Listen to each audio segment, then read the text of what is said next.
You know, each of these people has had a personal experience all involving trust. Many people have no idea what is involved in drafting a detailed living trust, or that you need to evaluate and update a living trust on a regular basis. And that's why many of the living trusts drafted end up right here in our courtrooms. Unfortunately, the very document intended to protect your assets ends up in some form of litigation, which ultimately can tear families apart. This was a very clear seminar regarding what you needed to do as a manager of a trust.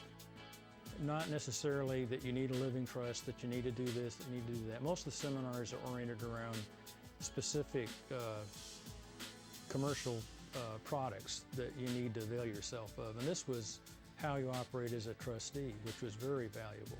We've had an AB trust since 1978, but we found things have changed since 1978. And even though we had it updated 8 or 9 years ago, our life has changed considerably. Both of us are no longer working, and we had both been working up until several years ago. So it was important for me to take a look at our entire picture with that in mind too, which we had actually not taken into consideration prior to the seminar. Well, what impressed me was the presenters. They used language that you could relate to, and you didn't have to have some kind of glossary around to understand what they were saying. That impressed me a lot. The other thing that impressed me was the fact that they weren't selling anything. They were just giving you information.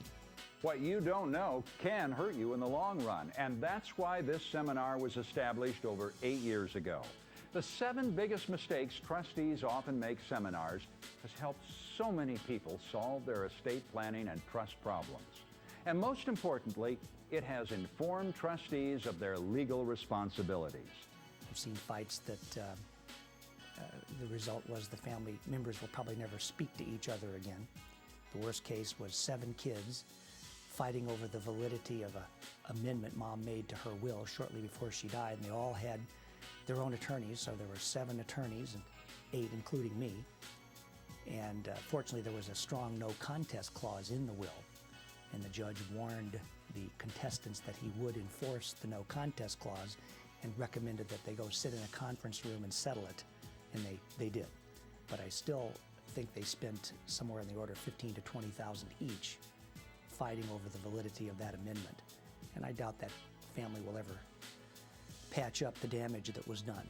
Follow-up sessions that I had really also gave me things to think about, and that was the updating of my trust. It had been about 7 years since it was made, and no changes had been done for it. And I know the laws have changed. So the follow-ups really helped me a lot, not only in that, but also on what to do financially with what I already had. The best part about attending these seminars is that you get the latest information on taxation, estate planning, and maintaining your trusts, and it's all free. Do yourself and your family a favor. Attend this seminar. There's no risk and only information to gain. It was really worthwhile because for me, I learned a lot. And not only that, it gave me confidence in what I was doing. And so I would recommend it to anyone. Learning from other people's mistakes so that you don't make the same mistake yourself. That's part of what this seminar is all about. The seminar, The 7 Biggest Mistakes Trustees Often Make. It was developed to teach you how to avoid the pitfalls and the problems associated with maintaining a trust and estate. Most importantly, the seminar informs trustees of their legal responsibilities.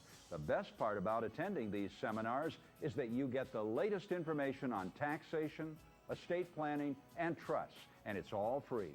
Do yourself and your family a favor. Attend this seminar. There's no risk and only information to gain.